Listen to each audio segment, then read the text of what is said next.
안녕하세요. 믿음방패TV 함종식입니다. 오늘은요, 바로 지난번 방송에서 미국의 F-35 집단 이륙 훈련을 왜 했는지, 그것이 이 한반도에 어떤 의미가 있는지, 그것이 미국의 그 북한에 대한 군사 공격에 대해서 어떤 의미를 갖고 있는지 그런 부분에 대해서 말씀을 드렸었는데, 사실 지난번에 시간이 많이 부족해가지고요, 뭐 제가 진짜 하고 싶었던 얘기들을 다 못했어요. 김정은이 어떻게 남침을 일으키려는 계획을 갖고 있는지, 그리고 이에 대해서 미국은 어떠한 반격 작전을 갖고 있는지, 이거를 좀 더 심도 있게 말씀드리는 시간을 가져볼까 합니다. 자, 지난번에 말씀드리기를, 미국이 북한을 공격할 때는 그 최초 공격은 F-35를 이용한 북한의 이동식 핵 미사일 제거 작전이 될 것이다. 제가 그렇게 말씀드렸었는데, 사실은 F-35를 이용한 군사 공격이 최초로 이루어질 공격은 아니고요. 진짜 최초로, 그 이전에, 그 바로 직전, 진짜 최초로 이루어질 공격이 뭐냐면은 EMP 공격입니다. 전자기 펄스 공격이요. 미국은 북한에 대해서 만약에 군사 공격을 한다면은 EMP 공격을 최초로 하게 될 겁니다.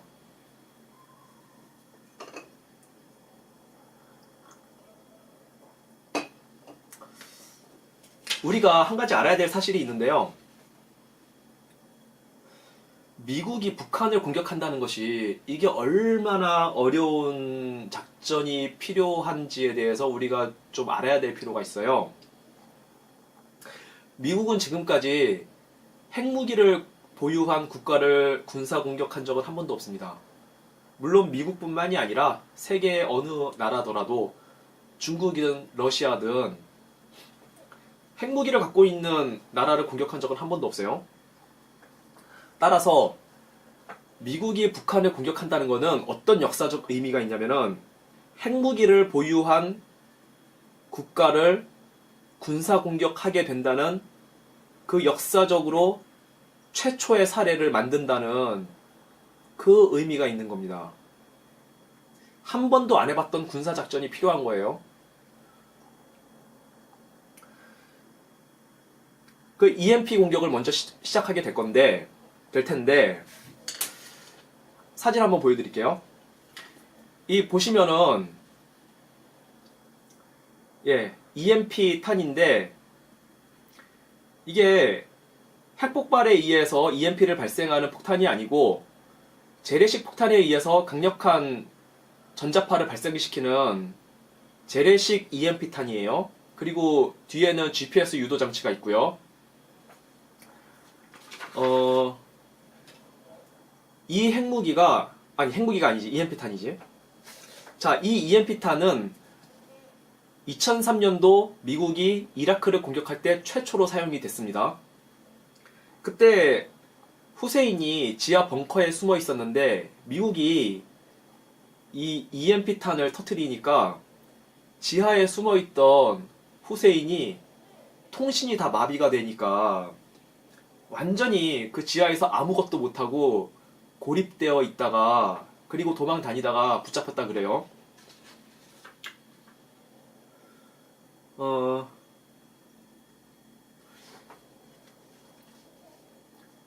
이거는 2003년도에 최초로 사용이 됐고요.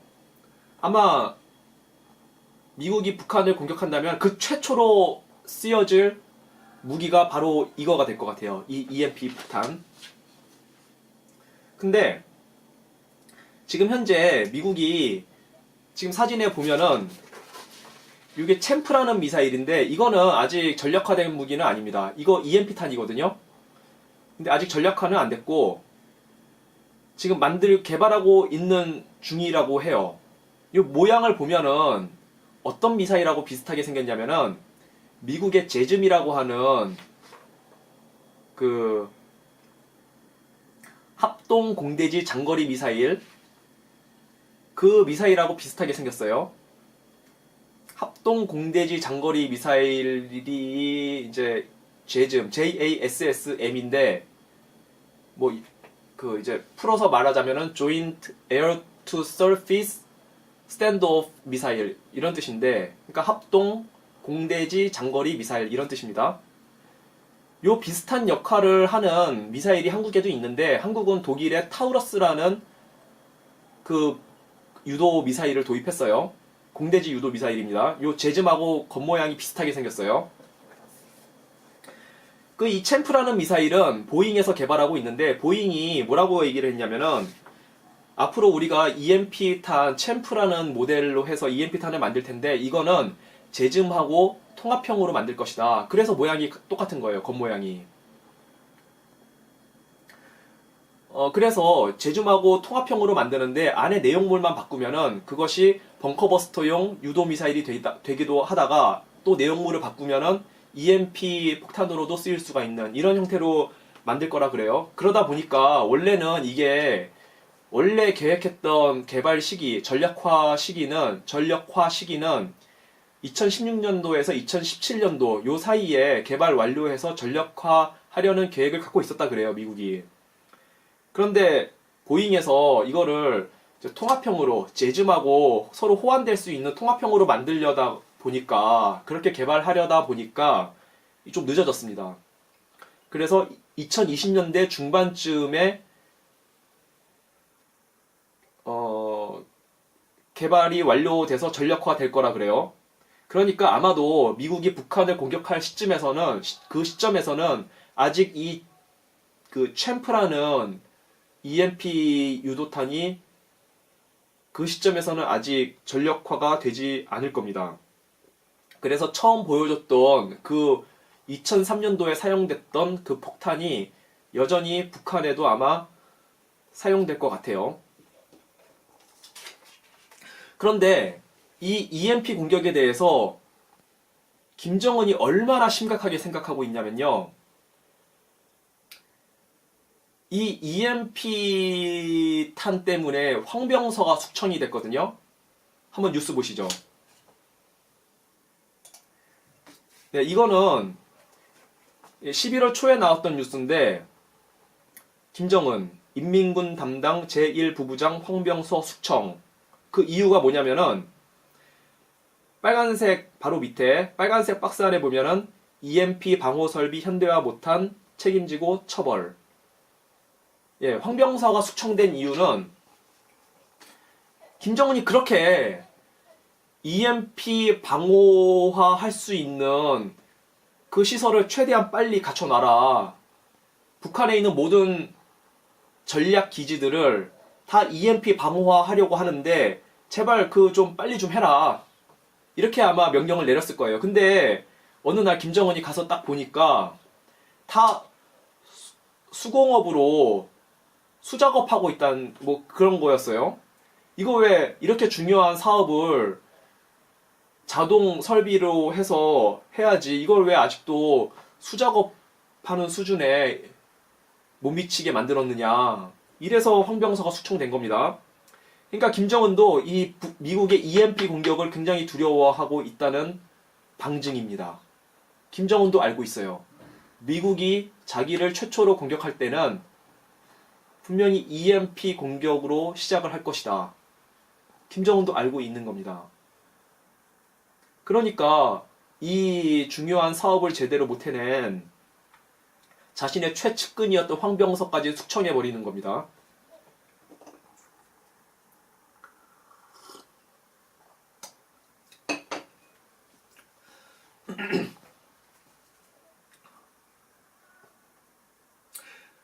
그래서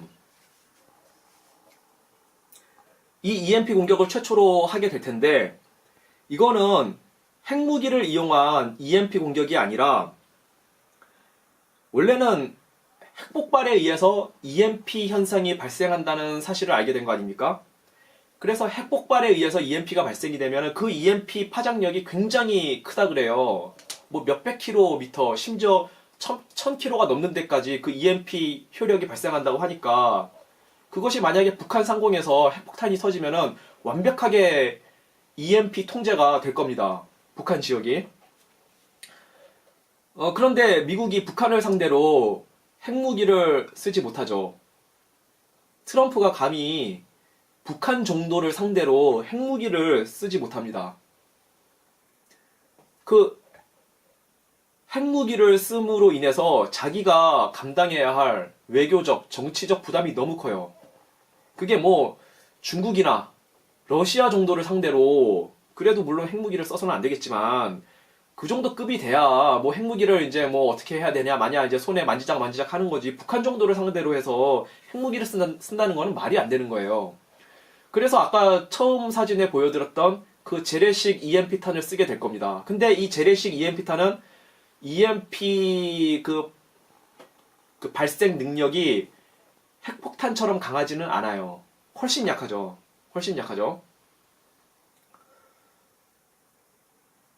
그리고 핵폭탄에 의한 EMP탄은 그 잘못 쓰면은 남한에 있는 한국군하고 주한미군도 그 EMP의 영향을 받아서 그 비싼 장비들이 못 쓰게 될 수가 있으니까 하여튼 검증이 안 됐기 때문에 못 쓰는 거예요. 뭐 정치적인 이유도 있고 군사 전략적인 이유도 있고. 그래서 그 처음 사진에 보여드렸던 재래식 EMP탄을 쓸 건데 이거는 약해요. 약해요. 그래서 그게 어느 정도까지 북한에 있는 이동식 미사일들, 지하 벙커버스터에 숨어 있는 그 이동식 미사일들을 어느 정도까지 무력화시킬 수 있는지 장담을 못 합니다. 그리고 김정은이 지금도 계속 전략 시설물들을 EMP 방호화하는 작업을 계속 해나가고 있을 거고요. 그러니까 장담을 못 해요. 그게 뭐 90% 이상 북한의 이동식 핵미사일들을 무력화시킬 건지 아니면 절반도 못 해낼지 아무도 장담 못 해요. 그러니까 미국이 북한에 대한 EMP 공격을 한 후에는 반드시 정밀 타격에 들어갑니다. 그 정밀 타격이 바로 F-35가 수행해야 될 작전인 겁니다.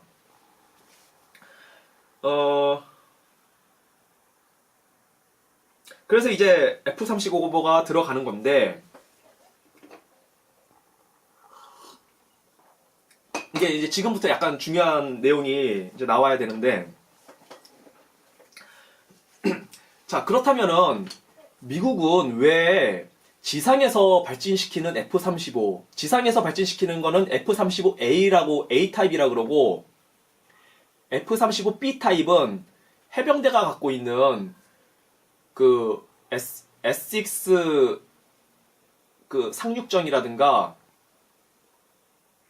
뭐 그런 상륙정이 있어요.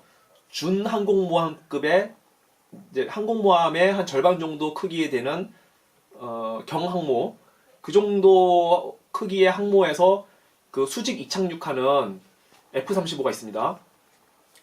요거를 B급 B형이라 그래요. F-35B형. 그리고 해군이 보유한 항공모함에서 이륙시키는 그거는 수직 이착륙이 아니라 그 이륙 그 사출 장치를 통해서 이륙시키는 거기 때문에 수직 이착륙 기능이 없어도 돼요. 그래서 폭장량이 훨씬 많아요. B형보다.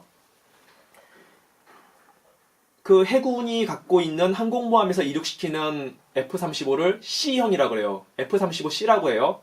폭장량은 F-35C가 가장 크고 그 다음이 F-35A형. 그리고 폭장량이 가장 적은 게 해병대용인 F-35B형입니다. 자, 그렇다면은 미국이 북한을 F-35로 공격한다고 했을 때 최초 공격을 F-35로 한다고 했을 때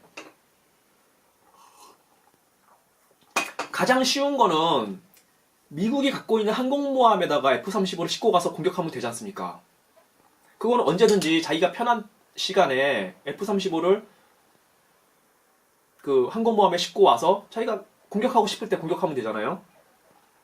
근데 미국이 항공모함에서 F-35를 발진시키는 훈련을 한 게 아니라 지상에서 발진시키는 훈련을 했습니다.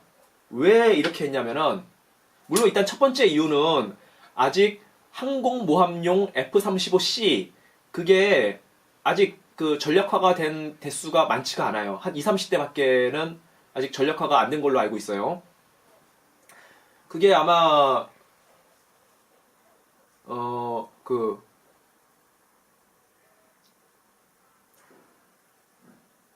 하여튼 어느 항공모함의 최초로 그게 탑재가 돼서 전력화가 될 건데, 이거 어느 항공모함인지. 하여튼, 예. 이런 게 바로바로 나와줘야 되는데요. 제가 이 말주변이 없다 보니까 이게 잘 안 돼요. 뭐 그렇고요. 어쨌든 중요한 거는 일단은 그 F-35C형이 아직 준비가 많이 안 됐다는 거. 그게 이제 첫 번째 이유고요. 두 번째 이유가 뭐냐면은, 이것도 중요한 이유인데, 두 번째 이유는 뭐냐면은, 미국이, 그래도 한번 생각해 보세요. 20, 30대라도 준비해 와서 하면은 되잖아요. 그거라도 준비해 와서 하면 되잖아요. 근데 안 한 이유, 그걸 안 하고 지상에서 이륙시키는 훈련만 한 이유, 그것이 의미하는 바가 뭐냐면은, 지난번에 잠깐 말씀드리다 말았는데, 바로 지난 방송에서요. 잠깐 말씀드리다 말았는데, 항공모함에서 안 하고 지상 발진 훈련을 한 이유, 그거는 미국이 북한을 선제 공격할 의도가 없기 때문에 그런 겁니다. 자, 이게 무슨 뜻이냐면은, 생각을 한번 해보세요. 미국이 어느 전쟁이든, 분명히 어느 전쟁이든 선제 공격을 할 때는 그 최초 비행기로 공격하는 그 수단은 항공모함이었습니다. 왜냐하면 언제든지 자기가 공격하려는 그 시간에 딱 맞춰서 언제든지 비행기를 항공모함에 싣고 이동시켜서 공격할 수 있으니까. 항공모함이 없으면은 비행기를 주변의 다른 나라의 그 기지에 그것도 외교를 동원해서 어떻게든 구슬려서 공군 기지를 빌려서 거기에 그 비행기를 이동시켜 놓고 그 미군 기지화 만들어 놓고 그리고 나서 이제 공격을 해야 되잖아요. 그 절차가 너무 복잡해요. 힘들고 시간도 많이 걸리고. 그러니까 미국이 언제든 어느 전쟁이든 선제 공격할 때는 반드시 항공모함을 동원했습니다. 가장 편하죠. 자기가 원하는 시간에 딱 준비시켜 놓고 공격할 수 있으니까. 근데 미국이 그렇게 안 했다는 거는 북한을 선제 공격할 의도가 없기 때문에 지상 발진 훈련을 한 건데, 자, 항공모함이 언제든 자기가 원하는 시간에 딱 갖다 놓고 공격할 수 있는 수단이긴 하지만, 중요한 거는 북한을 선제 공격할 의도가 없기 때문에, 그렇다면 북한이 남침을 일으키면 공격하려는 의도를 갖고 있기 때문에 트럼프는 북한이 언제 남침을 일으킬지는 아무도 모르는 겁니다. 자, 북한이 남침을 일으켰는데 미국의 본토에 있는 항공모함이 이 동북아까지 와서 동해로 들어와서 공격을 하려면 최소 15일에서 20일 정도가 걸려요. 그 이동하는 시간, 항공모함 준비하는 시간 다 해서요. 그러니까 북한이 언제 공격할지 모르기 때문에 항공모함을 출동시킬 필요 없이 바로 김정은이 남침을 일으키면 바로 가서 때리려고, 어디서? 일본 기지에 그 F-35를 모아다 놓고, 김정은이 남침을 일으키면, 언제 일으킬지는 모르지만 남침을 일으키면 바로 가서 때리려고 하는 그런 작전을 준비하고 있기 때문에 지상 이륙 훈련만 한 겁니다. 뭐 유추해 보면은 그런 의미가 돼요. 왜 미국이 F-35 집단 이륙 훈련을 했는지. 코끼리 걸음이라고 하는 그 집단 이륙 훈련, 지상에서 이륙하는 훈련이요. 미국이 북한을 선제 공격할 의도는 없고 김정은이 남침만 일으키면 바로 반격을 하려는 의도라는 것을 유추해낼 수 있는 겁니다. 이렇게. 그래서 이제 가장 중요한 문제로 들어가야 되는데, 바로 전작권 이양.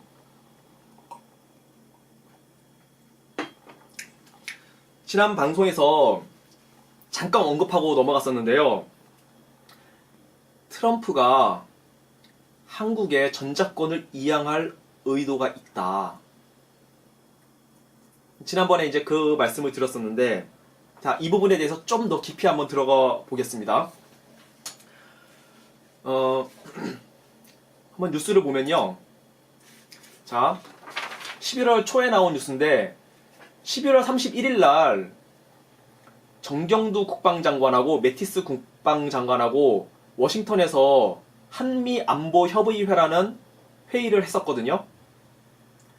그때 전작권을 조속히 한국에 전환한다는 그런 기본적인 합의가 됐습니다. 그리고 여기 빨간색 줄친데를 보면은 조건에 기초한 전작권 전환을 한다고 이렇게 기본적인 합의를 했어요.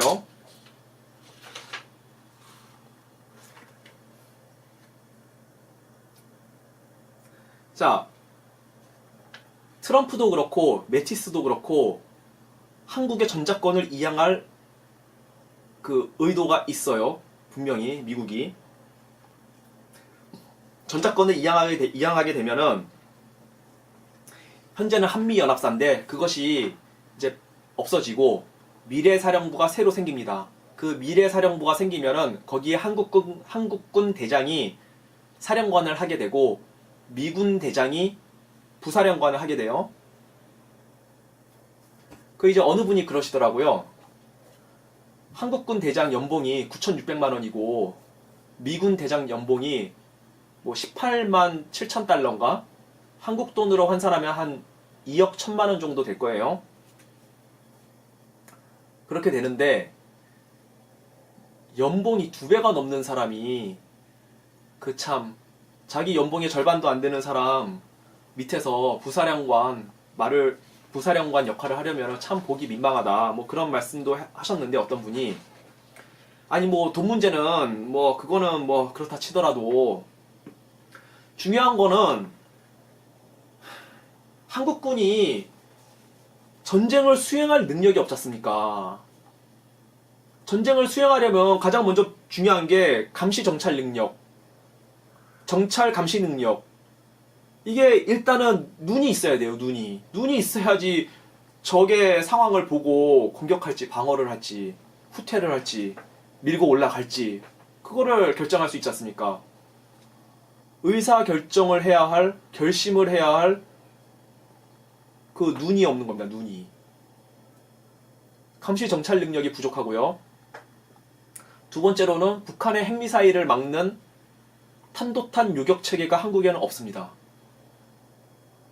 이 가장 중요한 눈과 주먹이 아니죠. 방어력이죠. 방어력. 눈하고 이 손이 없는데, 방어할 수 있는 손이 없는데, 무슨 어떻게 우리가 미군 보고 어떻게 작전을 어떻게 수행하라고 작전을 수행하라고 우리가 어떻게 전작권에 대한 주도적인 역할을 할 수 있냐 이겁니다. 이 말이 안 되는 거고요. 그러니까 말하자면은 자전거 타고 있는 사람이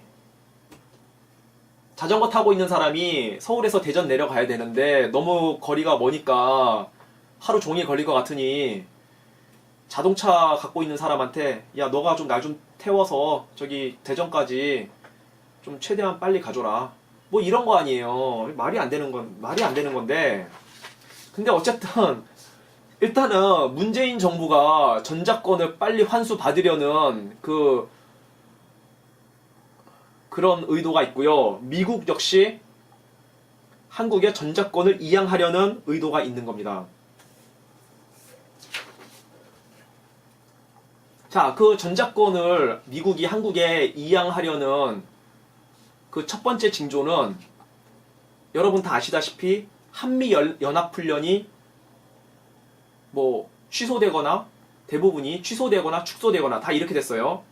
이렇게 취소되거나 축소된 한미연합훈련 대신에 뭐가 이거를 대체하고 있냐면은 미일 연합훈련이 이거를 다 대체하고 있는 그런 상황입니다. 미국이 한국군에게 전작권을 이양할 거라는 그 첫 번째 징조예요. 그리고 두 번째 징조는요. 한번 뉴스를 먼저 보죠. 자, 이거는 11월 중순에 나온 뉴스인데 주한미군 용산기지 내 서울 아메리칸 초중고등학교 폐교. 예, 요런 제목의 기사입니다. 자, 그 기존에 용산기지에 있던 그 이 아메리칸 초중고등학교가 있었는데 그거 용산기지가 평택기지로 다 옮겨갔으니 이거를 폐교한다는 내용이에요. 근데 중요한 건 뭐냐면은 주한미군이 평택으로 다 내려갔으면은 이 아메리칸 초중고등학교도 같이 이전하면 되잖아요. 평택으로. 근데 이전을 안 하고 폐교한다는 거예요. 폐교. 이것 때문에 이 부분에 대해서 조금 아는 사람들 사이에서는 약간 논란이 있었어요. 아니 왜 이전을 안 하고 폐교하지? 아, 좀 이상한 거 아니야? 뭐 그런 논란이 약간 있었습니다.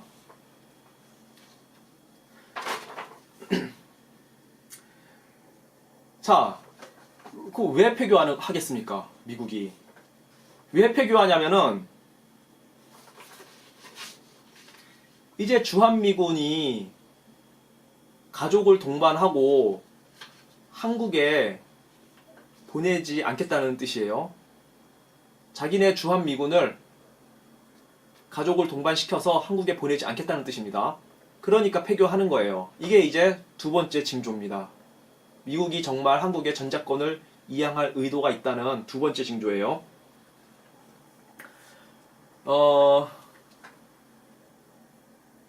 그리고 이제 가장 중요한 건데요. 가장 중요한 건데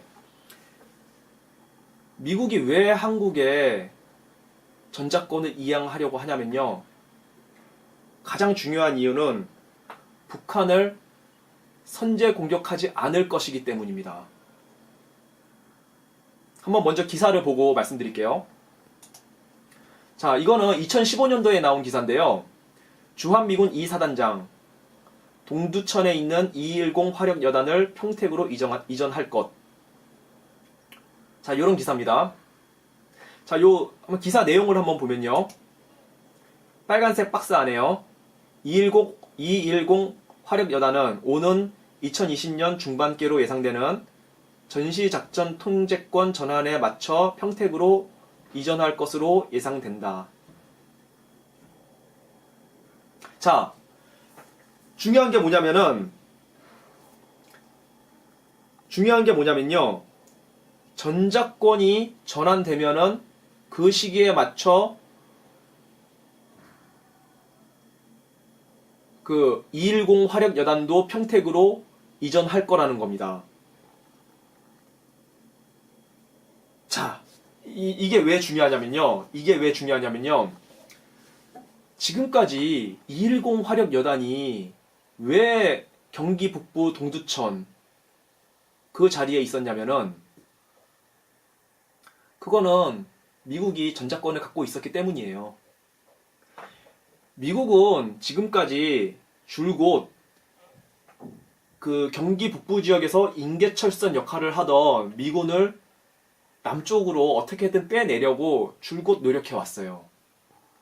다 뺐어요. 다 뺐고 이제 하나 남은 부대가 210 화력여단이라는 부대인데 포병여단입니다. 어마어마한 부대, 화력을 갖고 있는 부대죠. 부대 규모는 여단급이지만 그 작전 수행 능력은 화력도 마찬가지고 그 여러 가지 작전 수행 능력, 화력 이거는 웬만한 나라의 군단급에 해당하는 능력을 갖고 있는 그런 부대거든요. 그러니까 북한의 남침을 최전방에서 막아주는 최후의 보루였습니다. 인계철선 역할을 하는 이거를 미국이 왜 아직까지 경기 북부 동두천에 놔뒀냐면은 미국이 전작권을 갖고 있었기 때문에 전쟁이 나면은 그 전쟁을 수행할 최종 책임 바로 미국이 갖고 있었거든요. 그 책임을 다하기 위해서 책임을 준수한다는 의미로 210 화력여단을 동두천에 아직까지 놔뒀던 겁니다. 미국이 전작권을 갖고 있었기 때문에 한국에 대한 책임을 다하려고. 근데 이제 이거를 뒤로 빼야 되겠다. 왜냐면은 핵무기를 갖고 있는 북한에 대해서 미국이 선제 공격을 한다는 것은 불가능하다는 것이 판명이 됐기 때문에 그렇다면은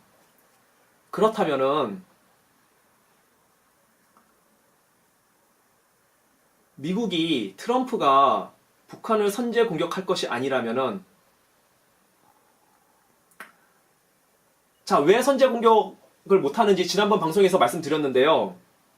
선제 공격 잘못했다가 만약에 남한의 어떤 도시가 핵무기로 공격이라도 당하게 되면은 김정은이 쏘아 올린 그 핵무기에 남한의 어떤 도시가 한 방이라도 맞게 되면은 트럼프의 정치 생명은 끝나는 거예요. 트럼프의 정치 생명은 그 자리에서 그냥 끝나는 겁니다. 그날. 너 왜 잘못 북한을 건드려가지고 이 난장판을 만들었냐? 너 어떻게 책임질래? 저 수십만이 죽었는데 너 어떻게 책임질래? 미국에 있는 국민들과 정치인들로부터 어마어마한 공격을 받을 거고 전 세계의 지탄을 받게 될 겁니다. 그러니까 선제 공격 안 해요. 트럼프 절대.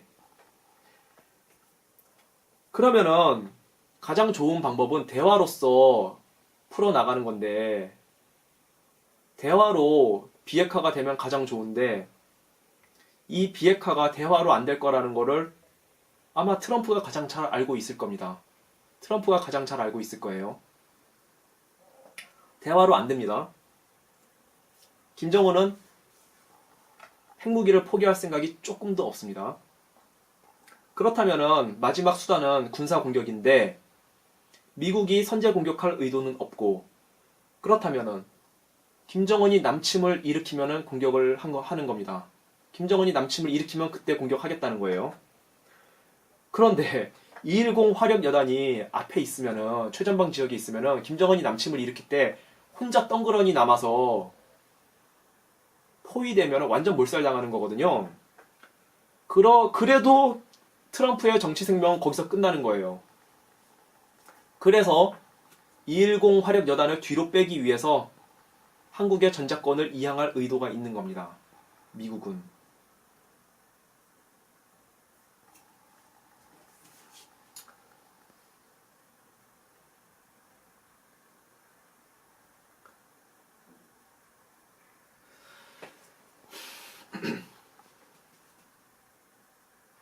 우리가 한 가지 알아야 될 게 있는데요. 김정은 이놈이 34살밖에 안 됐지만 얘가 완전히 군사 전략가거든요. 김정은 이놈이 완전히 군사 전략가예요. 나이는 어리지만. 김일성 종합군사대학을 나왔고요. 포병학과를 전공했습니다. 전략가예요, 김정은. 지금도 생각하고 있을 거예요. 매일 밤마다 생각하고 지금도 생각하고 있을 겁니다. 어떻게 하면 저 서울을 포위해서 먹을 수 있을까? 지금도 고민하고 있을 겁니다. 그 고민의 결과 한국의 북쪽 군사분계선이 다 뚫렸습니다. 뚫려가고 있습니다. 한번 동쪽부터 보자고요. 북한이 서울로 내려올 때 북한군의 가장 중요한 축선이 몇 개가 있어요. 동쪽부터 보자고요. 철원에서 시작해서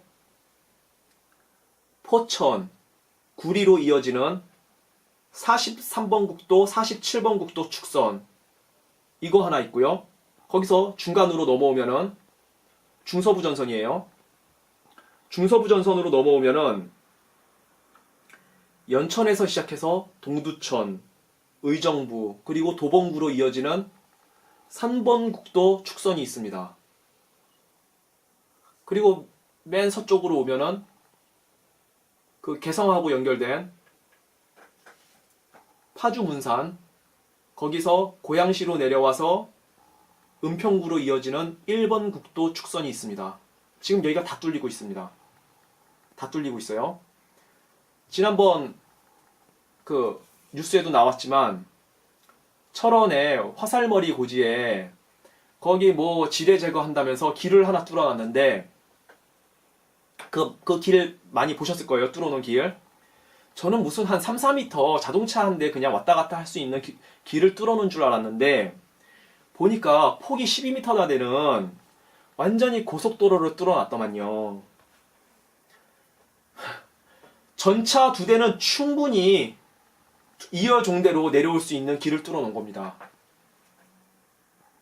이 미친 거 아닙니까?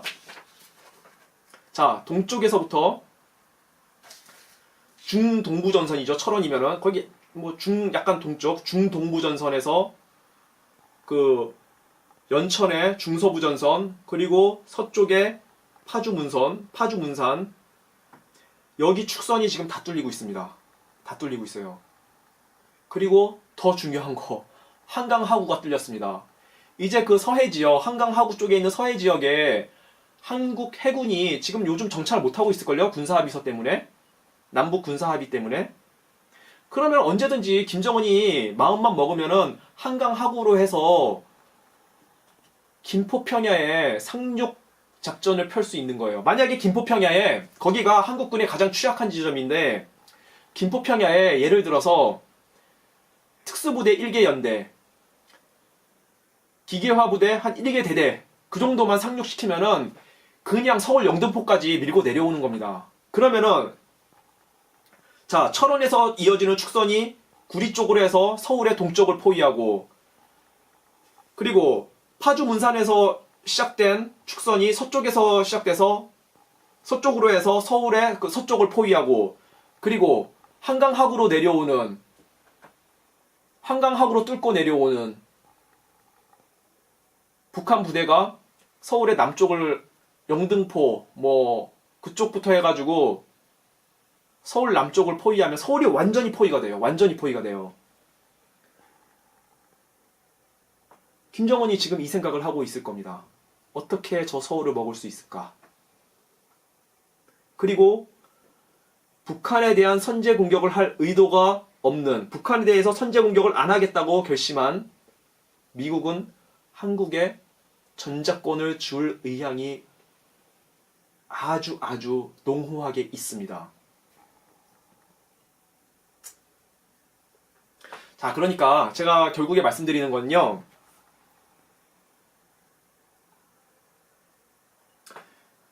지금이 결코 평화의 시기가 아니다.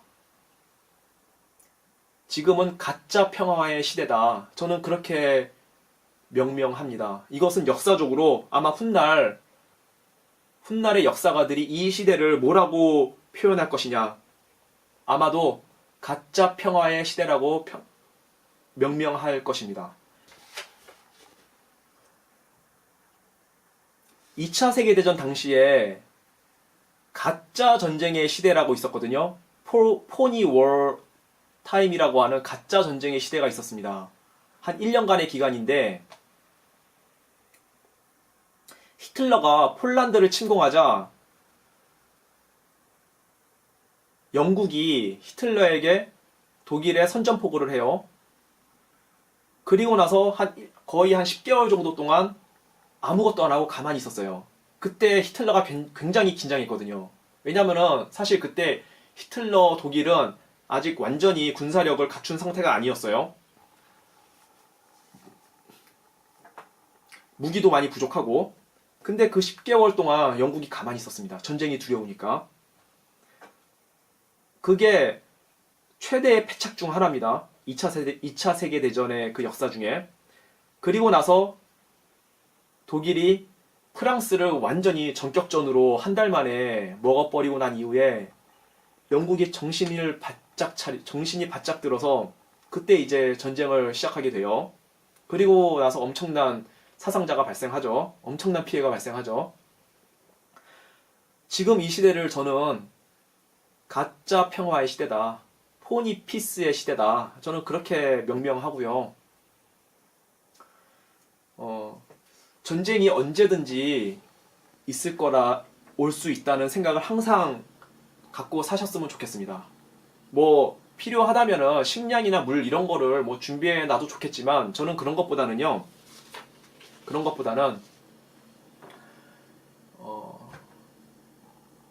내가 과거에 잘못한 게 있고 죄 지은 게 있으면 그거를 먼저 회개하고 돌이키는 이런 삶으로 바꿔나가는 게 가장 중요하다고 저는 생각합니다. 뭐 전쟁 준비하기 위해서 비상식량 사놓고 이거는 그렇게 중요한 문제가 아니에요. 이건 중요한 문제가 아니라 정신이 살아있어야 되거든요. 정신이 살아있으면 되는데, 그러기 위해서 우리가 과거를 정리할 필요가 있어요. 우리가 과거에 지었던 죄를 회개하고 돌이키고 그 죄를 짓지 말아야 됩니다. 과거에 어제까지 내 아내, 내 남편을 놔두고 딴 여자, 딴 남자에 대해서 눈길을 돌리고 바람피던 분 있으면은 이제 그거 다 끊으시고 가족에게 돌아오시고요. 멀어진 가족이나 친지들 있으면은 먼저 가서 사과하고 용서를 구하고, 그래서 다시 친해지고 화목하는 그런 일들을 먼저 시작하는 게 가장 중요하다. 환란이 오면은 가족 친지들밖에 의지할 데가 없습니다. 멀어진 가족, 멀어진 친지분들하고 화목하시라 는 말씀을 드리고요.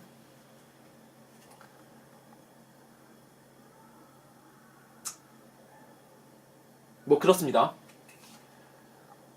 그러니까 어떤 위기가 오더라도 정신력이 살아있으면 되는데, 그 정신력이 살아있으려면은 우리의 이 그 죄를 짓던 그 습관이 바뀌어야 됩니다. 죄를 짓던 습관이 바뀌는 것이 정신력이 살아나는 근간이 되거든요. 그러면은 그렇게 정신이 건전해지고 강력해지면은 어떤 위기가 오고 환란이 오더라도 버틸 수가 있어요. 가족들끼리 힘을 모아서, 친지들이 모여서 힘을 모아서 버틸 수 있어요. 저는 그게 가장 중요하다고 생각을 하고요. 아니 뭐 하여튼 그렇습니다. 뭐 내일은 주일인데요. 교회 다니시는 분이든 안 다니시는 분이든 뭐 내일 주일 또 휴일을 가족분들하고 평안한 시간을 보냈으면 좋겠습니다. 예, 감사합니다.